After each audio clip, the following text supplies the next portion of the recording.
नाजरीन, DG ISPR major general Asif Ghafoor ने कहा कि भारतीय आर्मी चीफ ने कहा है कि वो पाकिस्तानी आर्मी चीफ को फॉलो करते हैं। अच्छा होता कि वो जनरल बाजवा के अमन मिशन को भी फॉलो करते। तफसीलात के मुताबिक ISPR की जानब से जारी बयानिया में मेजर जनरल आसिफ गफूर का कहना था कि भारतीय चीफ कहते हैं कि वो पाकिस्तान के आर्मी चीफ जनरल बाजवा को फॉलो करते हैं, लेकिन अच्छा होता कि वो जनरल बाजवा के अमन मिशन को भी फॉलो करते रहे।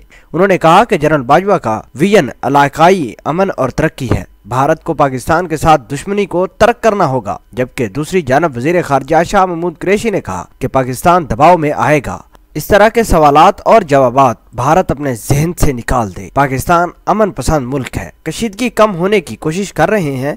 भारत को वाज़ेह पैगाम है कि किसी जारियत के नतीजे में हम पीछे हट जाने वाले में से नहीं हैं। नाजरीन, आगाह करें कि शाह महमूद कुरैशी ने मजीद कहा कि पाकिस्तानी कौम एक मुट्ठी की शक्ल अख्तियार कर चुकी है। उन्होंने आज यहाँ तमाम साबिक सेक्रेटरीज खारजा के इजलास के बाद मीडिया से गुफ्तगू करते हुए कहा कि पाकिस्तान कशीदगी को खत्म करने की कोशिश कर रहा है, लेकिन भारत मकबूजा कश्मीर में मजीद कशीदगी चाहता है। नाजरीन, आगाह करें कि भारतीय आर्मी चीफ ने कश्मीर में तैनात फौज की तादाद बढ़ा दी है और उनको अद्वियात और दीगर सहूलियात भी दी जा रही हैं। आर्मी चीफ और नरेंद्र मोदी ने कश्मीर में तैनात भारतीय फौजियों को वाज़ेह पैगाम दिया है कि पाकिस्तान की तरफ चहलकदमी शुरू कर दे। नाजरीन, दूसरी तरफ DG ISPR ने भी ऐसा धमाकेदार बयान दिया है जिससे पूरी भारत में सफ़े मातम बिछ गया। नाजरीन, आगाह करें कि DG ISPR ने कहा कि अगर भारत ने लाइन ऑफ कंट्रोल के अंदर एक कदम भी रखा तो उनके पांव काट दिए जाएंगे और ऐसी मिसाल कायम की जाएगी जो तारीख में न मिलती हो। नाजरीन, आगाह करें कि DG ISPR ने कहा भारत जारियत से बाज रहे,